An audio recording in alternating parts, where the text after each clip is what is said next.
Hey guys, CryptoDad here again. Thanks for joining me on the Saturday night live stream. Live from Michigan, where you can throw out questions and I'll do my best to get them answered. We'll talk about Bitcoin, we'll talk about the news, we'll talk about altcoins, going to move some crypto around for you guys, and as always, I'll do my very best to get to your questions and see if we can't troubleshoot your problems here live. Well, welcome everybody. Cold is setting in here in West Michigan, and I guess across large parts of the Midwest and the eastern seacoast. So it's cold, that's for sure. The cat's spending a lot more time inside. He actually used his litter box today. Our cat goes outside. That's just his preference. So he saves us a lot of money on cat litter. But he's been stuck inside. It's pretty cold out there, even for the cat. He's okay when it's like, I don't know, 25, between 25 and 32, he's fine. But once he gets below 15, he doesn't like spending that much time out there. But I'm happy and cozy inside. I hope all of you are too. It's great to be here with you guys. Hasn't been a lot of action in the crypto markets. There was a rate decrease announced this week, but it didn't do much to move the market. We're going to talk about that. I've got some crypto news lined up for you guys. And I just want to take it easy tonight.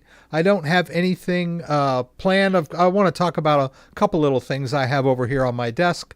But I'm just going to, hopefully you guys can guide me with your questions. And we'll just have some fun talking, answering questions, and maybe doing some demos for you guys. So the first thing I'll do is greet everyone that is here. It's good to have everyone here tonight. Kenny was here early. Jazz 28, you know, they're doing this. They've changed you could put your names in there or whatever you wanted to be called on YouTube, but now, and they used to show it, but they don't anymore. Now I just see your crazy, unique handles. So some of you I recognize, Roland, I see Roland, Mr. Miskey, I see you. Drew ARU, I see you. Good to have you guys here. Andreas, I see you. Simona Moulin, Hans Hannah 350. Gregory Whelan is here. Good to have you here tonight, Gregory Whelan. Paul is here. Let's see who else. We got Goofy Dude. He's asking me about whitelisting. Let me just greet everybody here. Treb3 is here. That's a long one. Ika Tur Hasma 8030 from Thailand. I'm sure your name was a lot simpler before I saw that. And George Cargolius, Christopher Tain from Melbourne, and Dan the Man Westra is here tonight. Dan has already addressed your question about whitelisting, and I was just going to say that whitelisting is basically just saving an address. Kraken forces you to whitelist. When you make a withdrawal, you have to create an address in their system and then verify it through email. It's just a security feature. And so that when you make a withdrawal, it's pretty easy because you've got the address in your system already, right? You don't have to add it every time.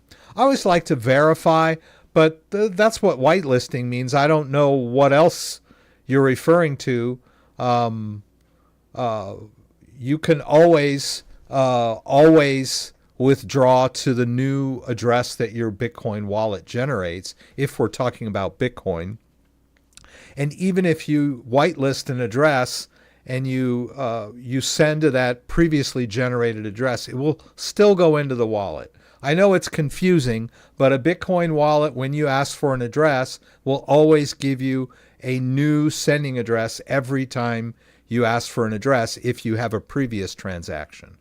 If you don't put anything in the wallet, every time you ask it, it'll give you that same address until you make a transfer. And then once you've done that transfer into that sending address, the next time it'll give you a new sending address. So some people like to do that, but if you did that on Kraken, you'd have like 50 addresses in your account every time you made a withdrawal address. You could delete the old one, I guess, if you want to do that, but I'm fine with just sending it to the same address. It doesn't matter. It will still get to your wallet.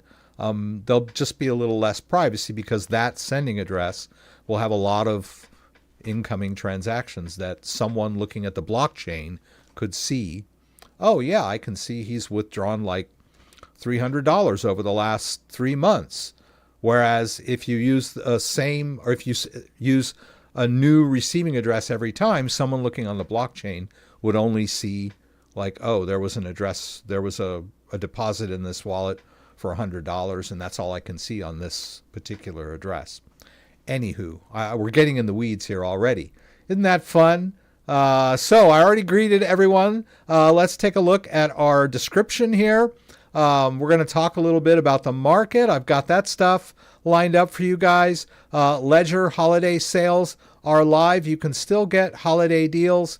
I don't think there was any break. They went right from Black Friday into holiday deals, and they're the same, and they're great. You know, they're going to run their deals all the way through into January. I think January 3rd, they said. So if you use my link, which is in the description down here, it'll take you to my exclusive landing page, and you can get some great deals on some Ledger devices. The Ledger Flex with a $70 discount, a $70 Bitcoin rebate, effectively puts that device at $179, if I'm not mistaken, which is the same price as the G5. And the Flex is a higher quality device. They've all got the same secure element chip, but the G5 is an affordable touchscreen, but it has a plastic case and it's missing a few of the bells and whistles, but makes no difference. But the Flex is a better deal during our holiday deals. And of course, if you want a Ledger Nano X, they're selling those at 50% off. That's the best price they've ever had on a Ledger Nano X. And I don't see where the rest of them are. Oh, that's kind of weird. I don't know why they're not all showing up. But yeah, you can get $80 discount on. Yeah, I'm not sure why they're not all showing up the way. There they are. Ledger Stacks, you can get $80 Bitcoin rebate, so that's pretty cool. Ledger Nano S Plus gets $10 of Bitcoin, and it's only $59. So I mean, that's a really good deal if you're just getting into crypto and want to dip your toe. Anyhow, I don't want to go too far into this. Also, I get people that ask me, I can't get a hold of Ledger. Ledger has a support page, and there is a chat bot down here behind me. You can't see it because I'm covering it up. There's a little chat bot down here, and all you have to do is click it and ask your question or send your email address, and you will get contacted by them. I know everybody wants to just pick up the phone and get, the Ledger CEO on the horn to deal with your problem right away, but that's not how the world works. If you want tech support, you've got to jump through the hoops, just like anything. So it's not impossible to get tech support from Ledger. Also, there's a lot of great stuff on the site that you can find, different topics, and me. I have thousands of videos that I've posted since 2017 that will walk you step by step through a lot of stuff. So just take a deep breath. Or you can ask ChatGTP, yeah. So I don't know why everybody thinks you got to go right to the source and get somebody on the phone. And if you can't, you're mad because, they're not supporting their product. When was the last time you tried to call Microsoft or Apple or your power company for that matter? Anywho, I'm ranting again. Tangem looks like they're still running the CryptoDad discount. And they've gone from Black Friday back to their 50% off a second set, which is a great deal. And so buy one set of plain or stealth, and then you can get your second set for 50% off. And with my CryptoDad link, you can get 10% off the initial purchase. So they've already applied that discount here. So it's a good deal. And I've got all these deals here down in the description. I think I got a link here for the Trezor Safe 7, Trezor's latest device. I'm not sure. It's 1213. I think Trezor has got new deals now that started on the 7th. I'm sorry, the 10th. What am I talking about? Yeah, the 10th. Yeah. So I think I've got them in there. I think they're giving away the chargers, and they're with the Trezor Safe 7, but they still got good deals on all their other stuff through the holidays, right? I think Black Friday was 40%. So now they've gone down to 30%, but that's still a pretty good deal. And I think that goes through Christmas too. So anyhow, any of you out there that are, haven't made your Christmas purchases yet. And then the Dissect biometric wallet has got holiday deals still going on, I think through December or through the end of the year as well. Pretty good discount on my personal landing page for Dissect. Also, let's get through this. I did want to point out my latest videos. Where do I do that? Oh, here. Latest videos. I did a video about Noah, and this was a long time coming because it took me a while to get through this whole process. I had to sign up for Noah, submit my KYC, and I think I had to wait a day or so for their response. And then after that, I did the next phase where I went to connect my bank account and had to wait for my bank account to verify the transfer. Anyhow, it's all boiled down into like an 18-minute video, how to get your Ledger wallet connected to Noah service so that when you make a deposit, it will go right. Well, when you make a transfer from your bank using this service, the transfer goes right into stablecoin. You don't have to do anything else. Once you've got it all set up on your bank app or your bank desktop app or however, you just like if you were sending shopping money to your wife, to her bank account or her, however you transfer money to your friends and family with your bank. It's the same thing. It's just like Venmo or whatever. But you just go into your bank app and do an external transfer to that thing you've got set up, and it goes right into stablecoin. It's pretty nice. But yeah, it's a little trick. It's not tricky. It's just you got to jump through a lot of hoops to get it all set up. But it's got a lot of views. I'm pretty happy, and people are responding well. And you saw me do this last week where I was complaining about AI, and I don't know that what happened to that doggone Well, I had it pulled up. I must have closed it. No, here it is. Yeah, it was Mr. Rogers and Jimi Hendrix. Just fake, AI fake. Oh, and this is a feel-good picture for those of you who need a little holiday lift-up. The cat was in the empty Coke 12-pack, and the dog was laying right next to him. So I thought I'd show you guys that picture. So you saw me do that video. You saw me talk about this last week. I just edited it and put it in this. And this one did pretty well also. And then also I wanted to kind of revisit this. Someone asked me, what do you think about this video? And the video was about protecting yourself from government seizure of your crypto by setting up like LLCs and stuff like that, like the way rich people do. And was reasonable. But I looked a little more into this, and I have some issues with this channel. And the main one is he never, I don't know that he's AI or not. Some people claiming that he's AI. I don't think he is, but he definitely is not. There are no cuts in his videos. So he's pretty polished speaker, and he appears to be looking directly at the camera.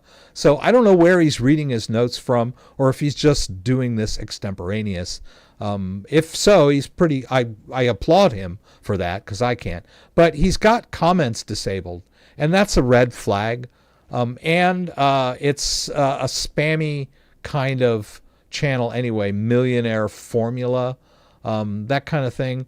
So you got to take everything you see out there with a grain of salt. I don't know this guy, but just there are red flags on his site. I noticed that he had his comments disabled on that one video we looked at last week, and then I realized that he's got comments disabled on all of his videos, and the only thing he has in his description is a link to his service where you can sign up, for whatever it is he's offering, So not that I don't push products myself.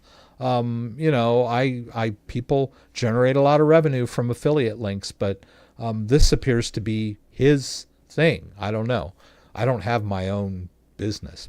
But anyway, and then of course there's curated reviews here, because they won't let anybody comment on his YouTube channel. So yeah, I just kind of wanted to bring that up because I forget who it was. I think it was Gregory or Poston from Colorado. Someone asked me to check out this video. But I'm not saying that what he was saying was wrong. It might be a bit alarmist. Just like I was reading an article in Zero Hedge earlier, yesterday, I think, about people being afraid of porch thieves during the holidays and being feeling not secure in retail stores in crowds. It was a pretty alarmist article. It turns out the survey was conducted by a company that sells surveillance equipment, so you got to watch out for all that kind of stuff. Everything's a game now. So where were we? I think we were done with the description, and all of the news stories are linked down below.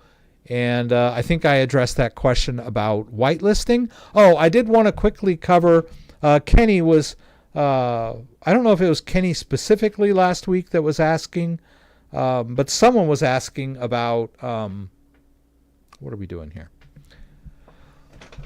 My phone doesn't need to be showing for this. I'm not doing anything on the phone, so let's take that off. But yeah, Kenny, I was talking about Ballet wallets, and they have some stuff for the holidays. And basically, if it comes empty, right? It's just a wallet with a public address and a private key, and it's on this metal card, and you don't even have to open it to scan the public address if you want to make a deposit, which I believe that's what Kenny did. And congrats. And I'm sure that your neighbor is very happy that you've gifted this to their newborn. That's really nice of you, Kenny. You might want to mention it to them that they should not lose this. I've done a lot of Ballet videos, and they'd sent me quite a few products over the years, and I had one that it didn't have a lot of Bitcoin in it, but it had some, and I lost it. I mean, I had tore my place upside down looking for it, and I knew it was around somewhere. And I don't know, it was like $300 worth of Bitcoin, maybe. It wasn't a lot, but it was gone, and I finally stumbled across it like earlier this year when I was looking for something else, and was like, oh, there it is, finally. So, but if it's gone, it's gone. It's just like tangent cards. Don't lose them or your crypto will be gone. But these are pretty cool. And this is like a little holiday edition. They sent me a couple of these. Of course, this is from 2022. And they had, at one point, physical Bitcoin, where the Bitcoin was preloaded. Of course, you had to activate it. So they couldn't just send you the card that was basically a wallet preloaded with Bitcoin. They sold you the card, and then there was a coupon code in there where you had to claim it, similar to the Bitcoin rebates. Had something to do with, financial regulations and, international borders or whatever. But basically, you could gift somebody something like this with 0.1 Bitcoin on it. And there was just a claim code in there to claim it. You can add more to it if you want to, but I think I opened this. Yeah. But this one doesn't have 0.1 Bitcoin on it, actually. They just sent this one to me so that I could do the demo. But yeah, I don't know if they still have this or not. But it's a good idea as a gift because it's real easy, and they have an app. You just scan the code with your phone, and it'll open up their app. Let's see if we can. Let's do that. Yeah, I think if all you got to do, or I'm sorry, no, you have to. Whoops. No, I'm sorry. You have to download the app first and then scan it with the app. So you download the Ballet app, and then if you want to add a new card, then you scan the code. See how that works. Yeah, and there you go. And then, you can load money in there, or you can empty the wallet out at some point. You just have to peel the sticker off to reveal the key. And then they give you the instructions in the app if you want to sell it. So it's pretty nice. I thought I'd just point that out because for those of you who are thinking that perhaps, there's the card that was lost for like 3 years. I finally found, it was in my phone. I could see it in my phone. I knew it was I just didn't know where the card itself was, and that's what I needed. But I found it. So don't lose it. That's pretty cool.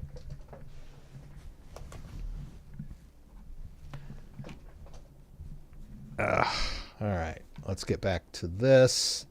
All right, so let's go ahead and jump into the news and get through the news tonight. Let's see, was there everything? Yeah, I showed you the picture of the pets. I talked about the millionaire guy. And we talked about whitelisting. So kudos to you, Kenny. That was great. Let's see here. Where is the news? Okay, we got that one. Bitcoin wobbles at 29K, 92K as trader eyes end to manipulative BTC price dip. I'll go through this article. That he doesn't really explain what he means by manipulative, gives no explanation. But one thing that really bothered me was that Bitcoin was going along real fine. It was okay. I mean, it was starting to come back up from its October crash. And then when they announced in November the rate reduction, his language after the announcement made everybody think that he wasn't going to lower rates anymore. And everyone went crazy, and the market crashed just over him, like inflection of him. And then there was this whole thing is, oh God, they're not going to lower rates in December. They're not going to lower rates in December. The sky is falling. The sky is falling. And they just like agonized over it for a whole month. And then in just this week, they lowered the rates by 0.25 basis points as expected. So the whole rigmarole of, we may not lower rates in December was just a ruse by the Fed, to freak everybody out. And then they went ahead and lowered rates anyway, as everyone was expecting them to do, back in October, 3 rate low, 0.75, to the end of the year. So that stuff just drives me insane. And if that's not manipulation, I don't know what isn't. What is? But anyway, so here we go. Bitcoin keeps up pressure on familiar resistance levels as optimism over market strength increases. The recent pullback was the result of, quote, manipulative forces, analyst says. Talking about gold a little bit. Bitcoin is doing the choppy dance. Illiquid books and therefore fast moves up and down for the position on BTC. Nonetheless, I think we're still in for news upwards breakout in the coming days or weeks. Okay, I'm waiting. When's that breakout? Upside moves failed to result in resistance flips in December, and trader Dan Crypto Trades added the 200 period simple and exponential moving averages on the 4-hour chart to the list of hurdles to clear. consolidating against its 4-hour 200 MA/EMA and the approximately 94K horizontal resistance, which acted as range high for the past couple of weeks, he summarized. That sounds like I don't know, black magic when they talk about it. Despite the relative inertia, Van Pope argued that there was less chance of a deeper market pullback next. Higher lows indicate a higher structure, and therefore an uptrend is being established. Price clearly doesn't break down anymore. And my general thesis is that the recent heavy correction was highly manipulative and not organic. That's it. He doesn't explain why. You know, I talked about the Fed guidance, but I don't know if he's talking about the Fed or just I don't know what he's talking about. But I felt the same way, that it was manipulated with sentiment as opposed to, any real market news, because all the news about Bitcoin and crypto has been positive, except the fact that it's been selling off. But other than that, we've got a lot of great adoption news. Vanguard, of course, we had a story about them. They are now recommending Bitcoin or ETFs to their clients. Of course, they're only recommending the BlackRock ETFs or maybe one other ETF, I don't know, but not actual Bitcoin. But whatever, they're recommending it up to a 3% allocation in their clients' portfolios, which could be a lot, based on their clientele. But somebody that works there, a senior analyst, says Bitcoin is no better than a plush toy.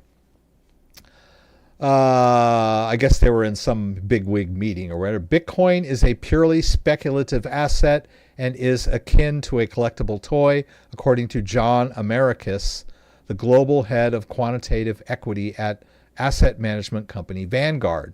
It's difficult for me to think about Bitcoin as anything more than a digital labubu, Americus said at Bloomberg's ETF in-depth conference in New York. Labalus, I haven't even heard of these, are collectible plush toys featuring animals with anthropomorphic features. Despite Americ's criticism, he said that Bitcoin may have value beyond financial speculation in the future under certain circumstances. When people say stuff like, and people have been saying stuff like this since Bitcoin came out, all the way from 300 per Bitcoin to 20,000 per Bitcoin to 68,000 per Bitcoin to 123,000 per Bitcoin. People have been bad mouthing it like it's some kind of pet rock or collectible thing. When I hear someone say stuff like this about Bitcoin, it's obvious to me that they don't understand what it is. We're talking about, there's also the big argument that the financial bigwigs had for a while there was blockchain, not Bitcoin. Like, oh yeah, blockchain is innovative technology, but Bitcoin is not. Bitcoin is speculative. Bitcoin is only goes up, when the greater fool buys it, all that kind of stuff. We could apply all those same descriptions to the American stock market, which is driven, not by company fundamentals, but by Fed guidance and interest rates. So, it's the pot calling the kettle black. But this whole blockchain, but not Bitcoin, is like the most ridiculous argument around, because Bitcoin is the ultimate use case for blockchain technology. It is the quintessential use case for blockchain technology, a decentralized currency that is not controlled by any bank or government, which allows you to send value across the room or across the world with equal value. When we talk about what is money, originally, we bartered, apparently. We bartered, and then we started, trying to find something smaller because you can't sell half a cow. So it was beads and feathers or whatever little symbols, and eventually went into coins and metal. And, paper money was a big innovation in the late Middle Ages. And now we've got a digital value evolution of money, basically. And it's everything money should be and more. The problem, and people say, oh, well, gold is the perfect currency. It's not. It's heavy. It's bulky. It's, it's hard to keep secure. Bitcoin is pure digital. Doesn't weigh anything, and it can divide down to like 100,000, down to the Satoshi. It is the perfect dream of someone that wants to think of what money should be. And yet, they try to act like it's some kind of Ponzi scheme or scam or, some Labalus doll. Did I say that right? Labalus? Yeah. Yeah, ridiculous. I mean, I'm sure the guy went to college and he's got a big important job at a, giant financial firm. More power to him, but I don't think he knows anything about what Bitcoin is. Not easy to know either. I mean, you got an MBA, you major in business. Do you really want to sit down for, a solid week and study cryptography and public-private key cryptography and blockchain technology? That stuff is hard to wrap your head around, so better just to gloss over it and say it's a passing fad than actually, learn about it. I mean, you practically need another college degree to wrap your head around exactly what Bitcoin is. But, it's here to stay. And if you're into it, then you should probably look at self-custody. And if you're looking at self-custody, you should get a hardware wallet. I don't know much, but I know that. And I will repeat that over and over again. Let's move on to the next story. Brazil's largest private bank advises investors to allocate 3% to Bitcoin in 2026. That's pretty neat. Iatu Asset Management, an investment arm of Brazil's largest private bank, has recommended that investors hold 1 to 3% of their portfolio in Bitcoin next year. In a new research note, Itaú Assets Renato Eid said the global backdrop of geopolitical tension, shifting monetary policy, and persistent currency risk strengthens the case for adding Bitcoin as a complementary asset. These are all the reasons why they invented Bitcoin. It was invented during the 2008 financial crisis when we almost went down. According to insiders, when they were the Treasury Secretary and the Fed Chairman were in there talking to, who was it at the time? It was Obama. Yeah, it was Obama in 2008. Was it? Or was it Bush? No, it was Bush before Obama. Obama had been elected in November. But anyway, it was Bush. The insiders to those discussions were like, we were hours away from all of our ATM machines stopping working. I mean, a total financial collapse was this close in 2008. And it was all because of banks, playing around with people's money like it was monopoly money, basically. And no one went to jail, really, maybe a few people, but not the real culprits. A lot of people lost their jobs. But out of that chaos came Bitcoin, an answer to centralized government and industry-controlled currency. Yeah. Anyhow. Brazil's largest bank is recommending Bitcoin allocation. Of course, their allocation is probably, recommending ETFs rather than physical Bitcoin. But hey, got to start somewhere, I guess. And here we go, a little story about Tether. The company is considering multiple paths to ensure liquidity for new investors eyeing a stake in the private stablecoin business. They want their investors to, if they're investing in Tether as a company, they want their investors to have feel like their investment is liquid, and so they want to tokenize assets. The stablecoin company that issues Tether, Dollar Peg Token, is considering tokenizing investor equity and share buybacks to offer liquidity for investors as it seeks a $500 billion valuation. Bloomberg reported on Friday, citing a source familiar with the matter, that Tether recently stopped an existing shareholder from selling their stake in the company, is in talks to raise $20 billion for a 3% stake in the stablecoin issuer's business. The investors sought to sell $1 billion stake that valued Tether at $280 billion, Bloomberg reported. In response, Tether plans to offer investor liquidity through tokenization or share buybacks after the funding round closes. And that's not only good news for Tether, but good news for tokenized assets in general, which is a sector of cryptocurrency that you can invest in. So we have Bitcoin, which is the quintessential blockchain-based currency. We have Ethereum, which is the virtual computer that runs on the blockchain, which allows us to do smart contracts, which makes all kinds of things like DeFi, staking, crypto lending possible. And then we have a lot of other cryptos that have their own use case in AI and tokenized assets. So, and thank you, LOL 123718, for that subscription. Very nice of you.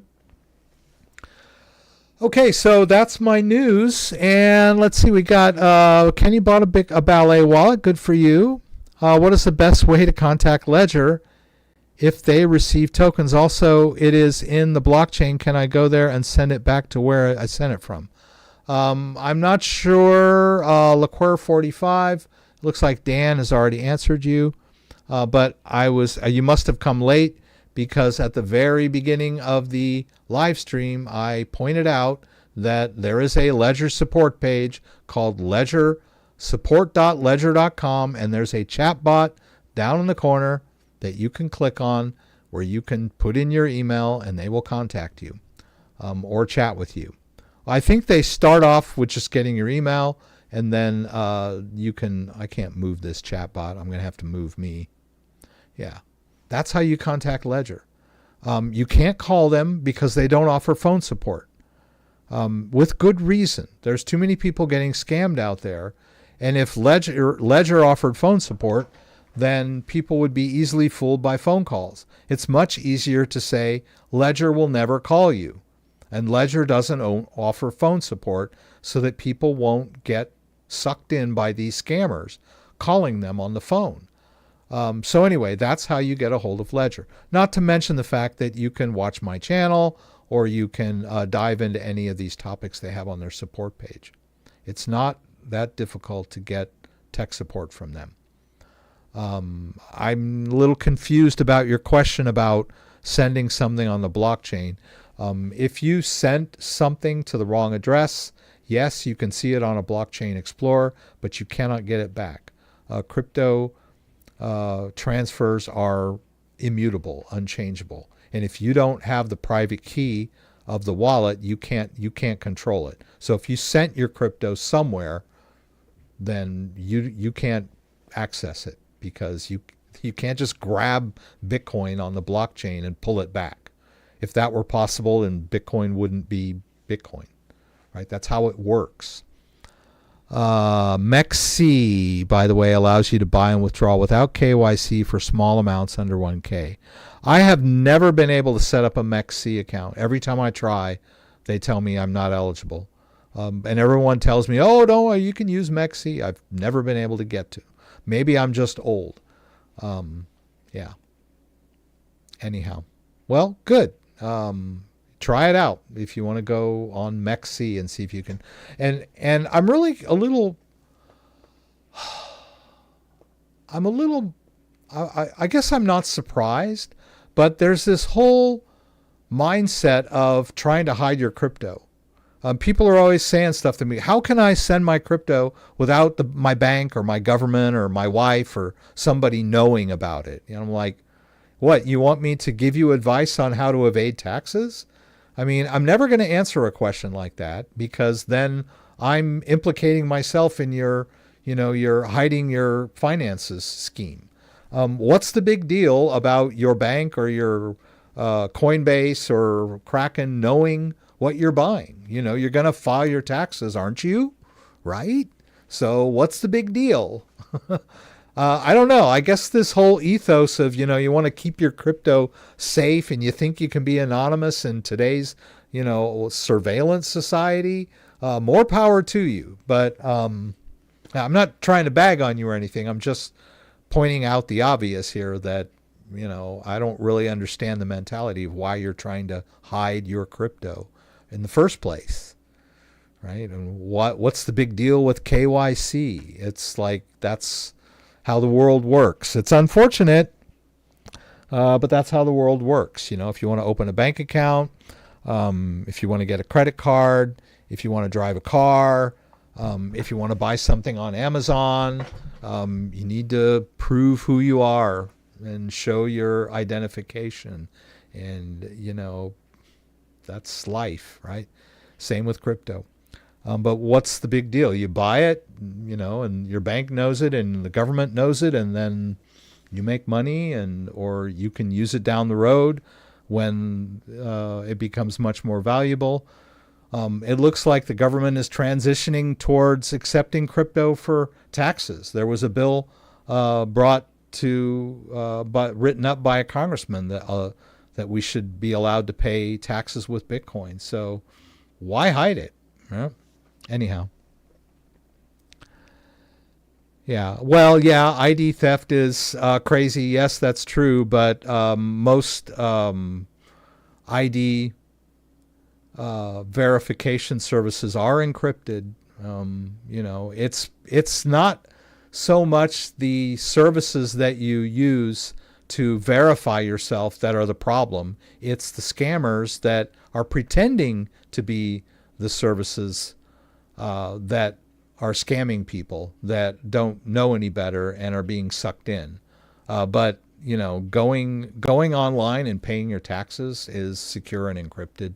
Buying dog food on Amazon is secure and encrypted. People don't get their credit cards stolen. Well, I take that back. There is some hacking of databases. So I guess you've got a pretty good point there. But you can be compensated if you undergo identity theft. All you have to do is prove it wasn't you. It's happened to me, and I called my bank right away and said, hey, somebody just withdrew a bunch of money from my bank account. And they were like, oh, okay. And they got it back to me in within 24 hours. So anyway, but we're not talking about identity theft. We're talking about holding crypto. But yeah, I mean, I get it. I'm not going to talk you out of who you are and what you like to do. So, it's Stockport X. Yeah. Very opinionated person. And I'm always happy to have you here. Always keeping me on my toes, and that's for sure. So let's see. Is there anything else we can do? I guess that's down to questions there. I'm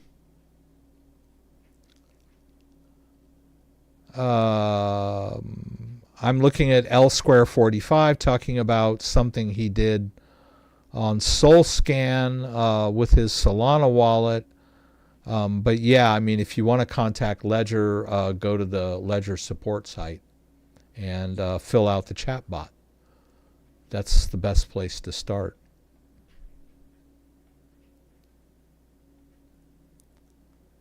We have to prove our ID everywhere but to vote in some states. Good point. Jimbo. Yeah. Okay, so I don't know. I don't have much for you guys tonight by way of demos. that, I was going to mention that Noah service, and you set it up by doing the receive via bank transfer. But once you've got it all set up and you're signed up, you don't actually have to do it within Ledger Live. Everything happens from your bank app. So, I mean, you just open up your phone, you go to your bank app, and go, to external transfer. And in my banking app, whenever you do an external transfer, you set it up as, a designated entity, right? You have to put in all their you have to put in all their banking information, for the ACH transfer. And once you've got it set up in your app, you just go to transfer, and it's in there, and you just tap, okay, I want to send $100 or whatever. And that's it. You do it. Everything is done from your banking app, and you don't do anything in Ledger Live once you got it all set up. It just shows up in Ledger Live after the fact, right? You go into your banking app, you say, oh, I want to buy, $100 worth of stable coin, or you just make the transfer, and boom, it's in your wallet. That's pretty cool. I like that. Just like, my daughter has an ATM card, and she's got, she's got a bank account linked to my bank account. And whenever I want to top up her card, I just go into my banking app and do a quick transfer, and boom, it's done.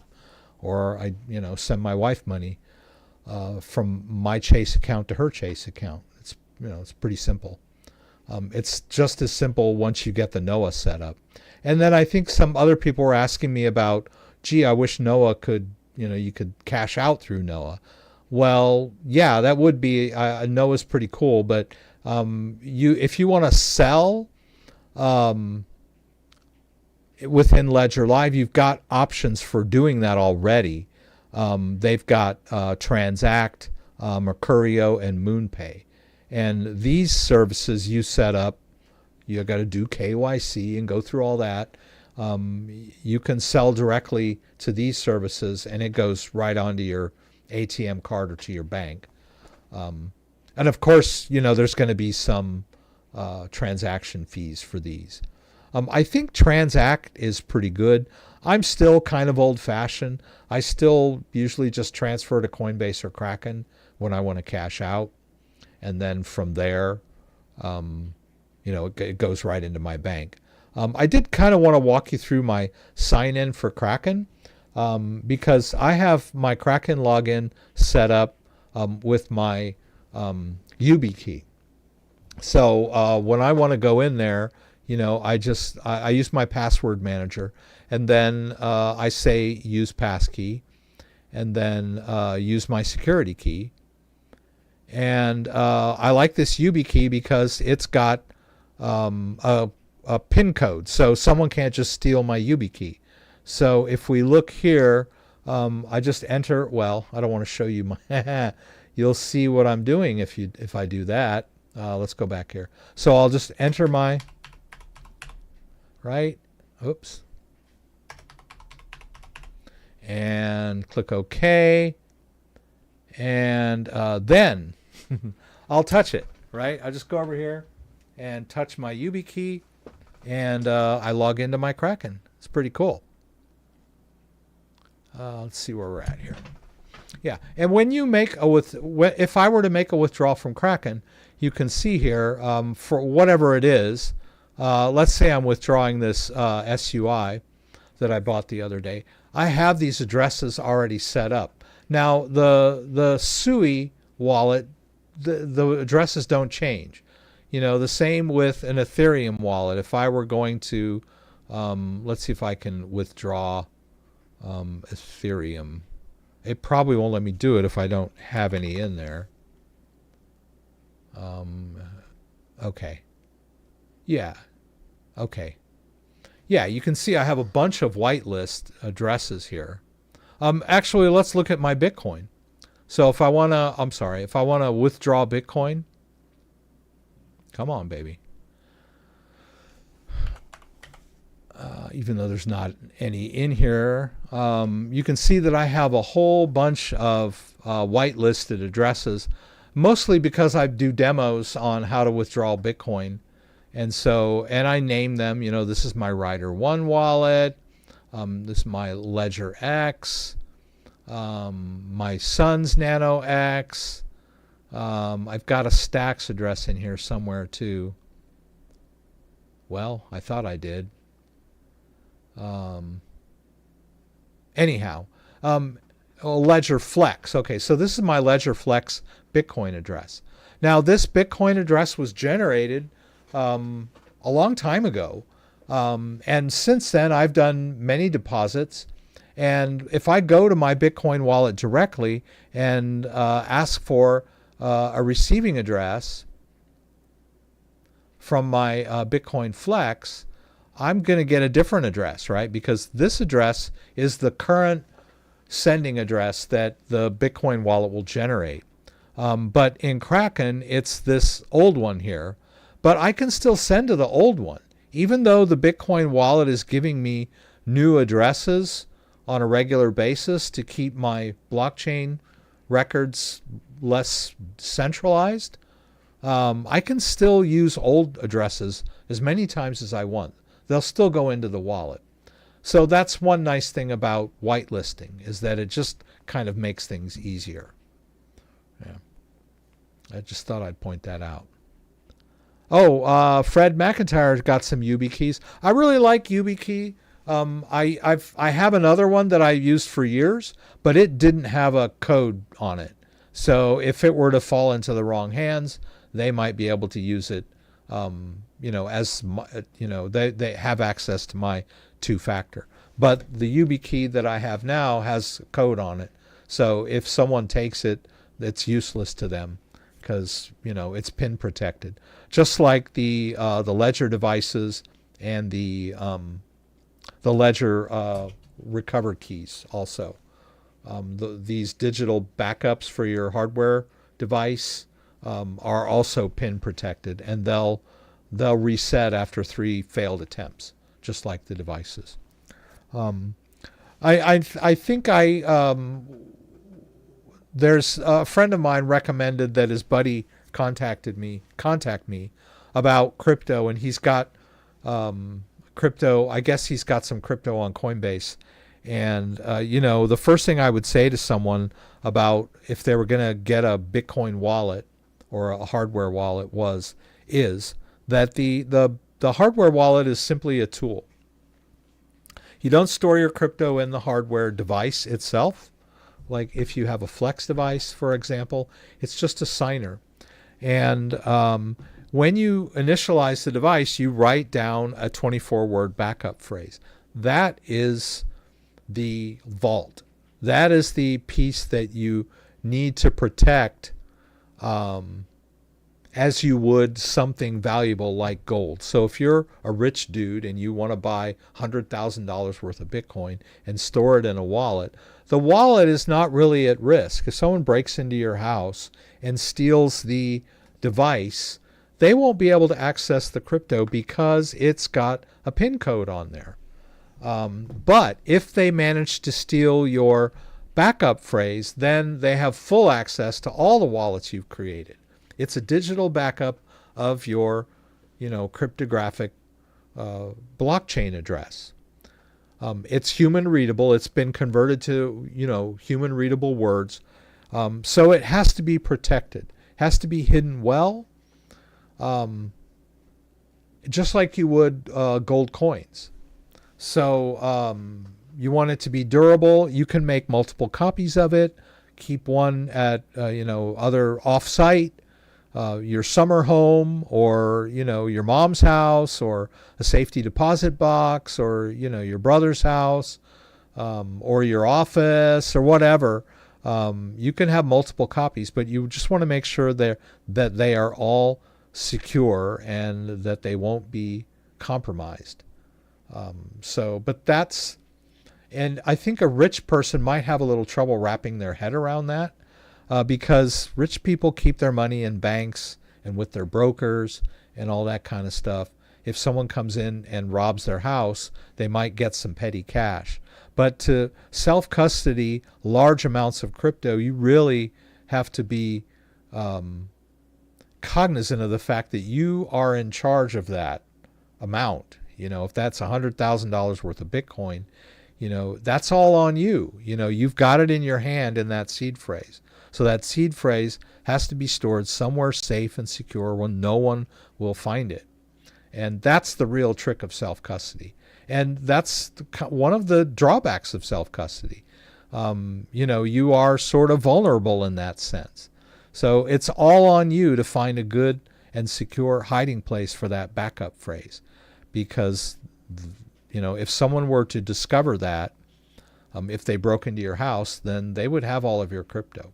But your devices are safe. They have pins, right? And you'll also know, if you're not a very savvy crypto self-custody user, they don't realize that how vulnerable they are with that backup phrase to scammers who will pretend to be from tech support or Coinbase support or Ledger support or Trezor support and try to trick you into revealing it. Once you give that seed phrase out, your crypto's gone. The hardware wallet cannot protect crypto if someone has your seed phrase. And that's another thing people have difficulty wrapping their heads around. They go, how did they drain my wallet? I thought it was secure. Well, it is. As long as you don't give out your seed phrase, it's secure. But once you've given out the seed phrase, they can take that seed phrase and restore it to their own device or their own software and have access to all the wallets you created using that device. So don't be fooled by scammers. Another thing I wanted to bring up, we're getting close to the end here. I wanted to warn everybody against scams. And I felt bad because interesting. Dan just sent me something about Best Buy and Yori wallet. That's interesting. I had deleted a text that I got earlier that was supposedly from Kraken, and it said your Kraken withdrawal code is, it's an 8-digit withdrawal code. Well, I knew it was a scam because that's not the way. I don't have SMS text notifications on my Kraken account. When I make a withdrawal, I have to touch my YubiKey, or I use my YubiKey to get logged in, and then I don't have to confirm withdrawals once I'm logged in using my YubiKey. So when I saw that text, I knew it was a scam. Another key thing to remember about these scam texts that have to do with your Coinbase or your Kraken or your Uphold account or anything involving crypto, whenever they say, if this was not you, then contact us, that's a scam. A normal confirmation code, if someone tries to log into your Coinbase account and fails, and they send you an alert that says, enter this code in order to finish your login, they'll say, if this was not you, then you don't have to worry about it. You don't have to take any action. So that means that if someone tries to log in and you get the alert, there's no action you have to take because that code that came to you, the scammer doesn't have that. They generated the code because they thought they could just try a hack, but they didn't realize you had two-factor. So when you get a two-factor alert, if someone tries to log into your Coinbase account from London or some European country or Asian country, and you get the code, you've just been protected. And they'll say, if this was not you, no further action is required. But the scam is, if this was not you, please call or please text. That's the scam, because they're trying to scare you into thinking that you're vulnerable by receiving that code. Like, oh my God, someone's trying to log into my account. That's not me. I better call them and straighten this out. That's a total scam. They will get your login credentials. They'll sound very official, and believe me, the people they have working for them are very convincing. They're A-type personalities. They will browbeat you and strong arm you with words to give them all that information, and they will assure you that if you don't, you're going to lose all your money, all of that stuff. They are going to scare you. So please, guys, when you get a text that says, hey, someone just tried to log into your bank account or your Coinbase account or your Kraken account, and if this was not you, please contact us. Don't ever do that. That is a scam.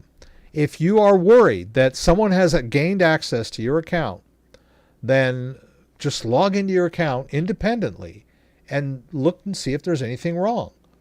You know, if there's something fishy going on with your account, when you log in legitimately, you'll have a little message saying blank, blah, blah, blah. But generally you won't. You know, just trying to log into an account and getting the two-factor code is not really a red flag to a certain extent.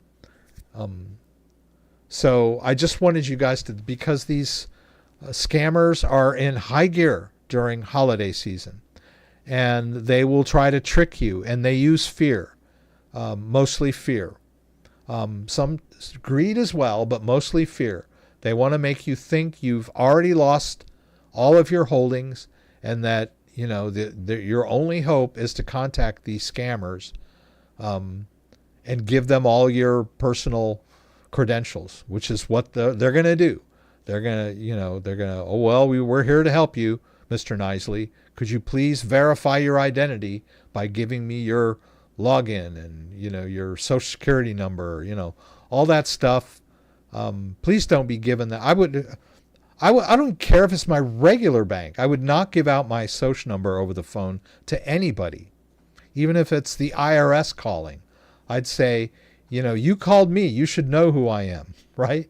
I don't need to verify anybody to anything over the phone or text or email, right? Unless you've initiated it. Yeah.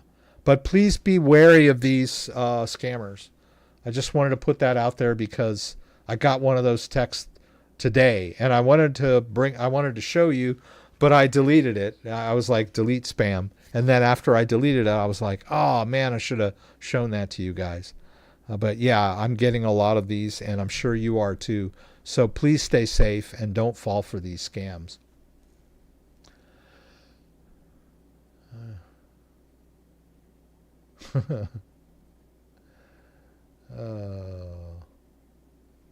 Let's see. You're always hearing people, Bitcoin coming up missing, that I don't trust anything digital with hackers anyway to steal anything these days. Yeah, you're always hearing about Bitcoin coming up missing because people don't really understand how self-custody works, and then they get scammed, and then they go on Reddit or Facebook or Instagram and complain that, you know, some wallet, you know, some nefarious wallet company pulled an inside job and stole all their crypto, and they didn't do anything wrong. I've seen that story hundreds of times on Reddit. They're all the same. My wallet just got drained, you know, and I didn't do anything. Well, they're, you know, they are misguided. I won't say lying. Some of them are just trolls, but most of them are people that don't understand that when they give out their seed phrase, that's gone. I had someone that emailed me, and he said, hey, someone drained my Bitcoin out of my wallet. And we went back and forth, and he said, but they didn't take my XRP. And I said, well, you need to get your XRP out of there. And we kind of went back and forth, and then he came back and said, do you think this was an inside job by Trezor? And I said, no, it was not an inside job by Trezor. That's not a thing. I said, normally what happens is people expose their seed phrases. So what probably happened was someone, you got an email or a text, and they claimed that they were from tech support, or that the wallet needed to be updated, and then they directed you to a website where they asked you to enter your 24-word seed phrase.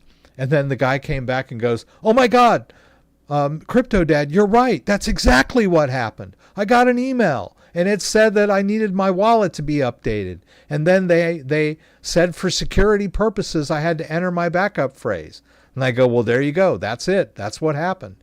And I feel bad for the guy, and but at least they didn't realize he had XRP on his device. But a lot of these people, they go on Reddit and they claim that they got scammed and that they got hacked and that their wallet got drained, and it was all their fault because they gave away their seed phrase to someone. They got duped into revealing their seed phrase in one form or another.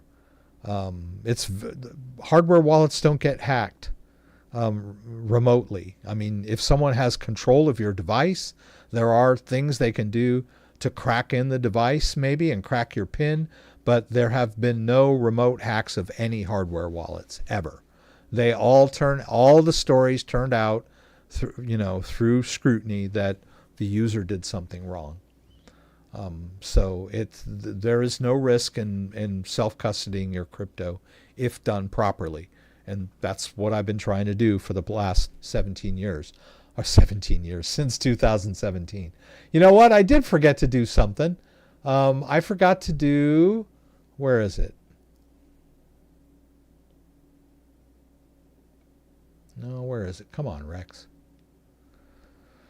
Doggone it. There it is. There it is. Okay. I kind of wanted to share this with you guys before we go.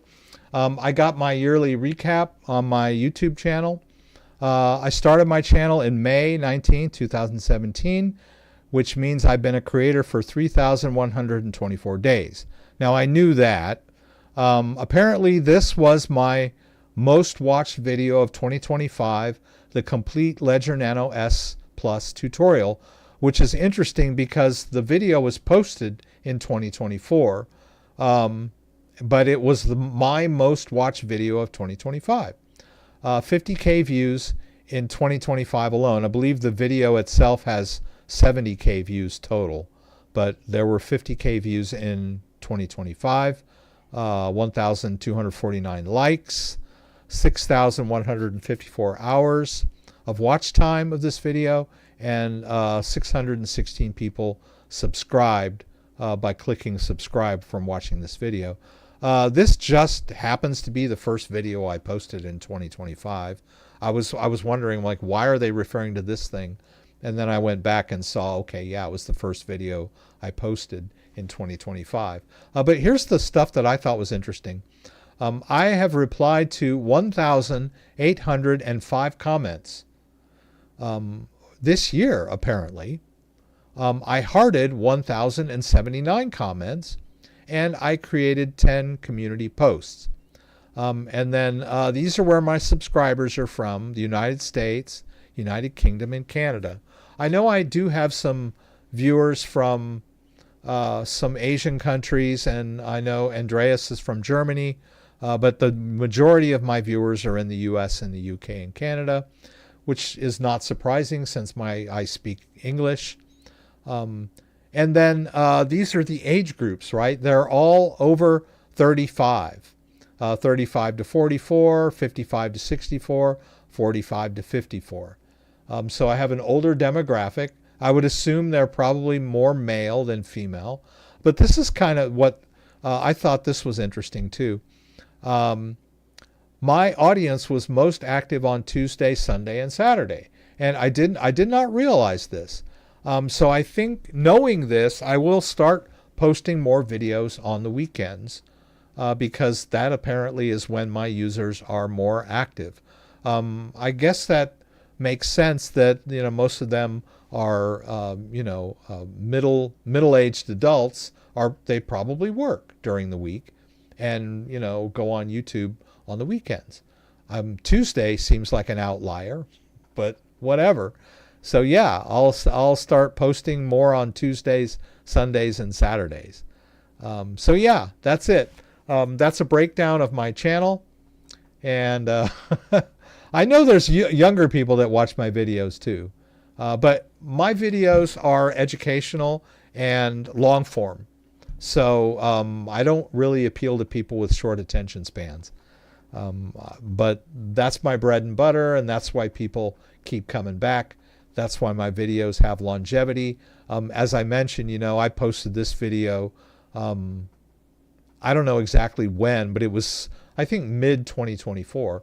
But in 2025, it's still my most watched video, which I was kind of surprised me. But yeah, I mean, it's a tutorial on using a Ledger Nano S Plus. And it's probably... hey guys, CryptoDad. Pardon me. It's 30 minutes long. But, you know, that's how long I need to show you how to set up a Ledger Nano S, you know. It's not something you do in 5 minutes. And I like to show every step. So anyhow. Yeah, so I guess that's it for tonight. Living in the 60s is not the same thing as living in your 60s. That's good, Dan. Yeah, you know you're old when they don't even have your age in the demographic. Ouch. I had the bank call me before telling me someone trying to get cash from my account, and still don't know who this was unless the bank was wrong. Yeah, that's interesting. Yeah.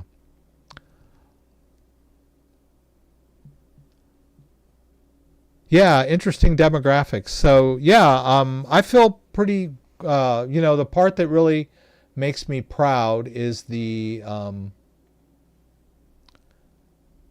yeah, this one, you know, that I've been around for so long.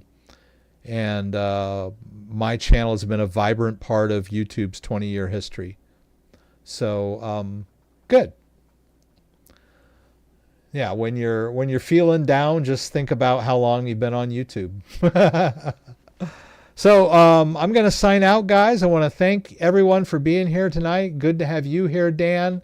I appreciate you moderating and answering questions. Kenny, thank you so much for the news. Thank you, everybody that joined in and signed in with hello, and everyone that asked a question.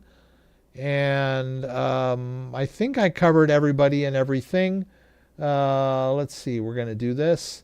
I will be here again. Thank you for bearing with me last week.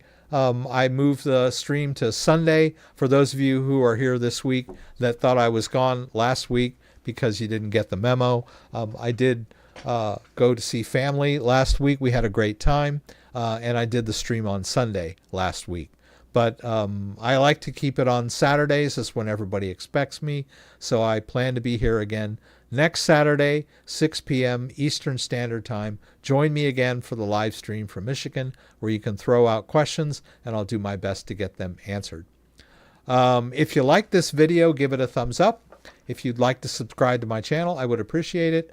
When you subscribe, there's a little bell that you can click that will allow you to be alerted whenever I post new content.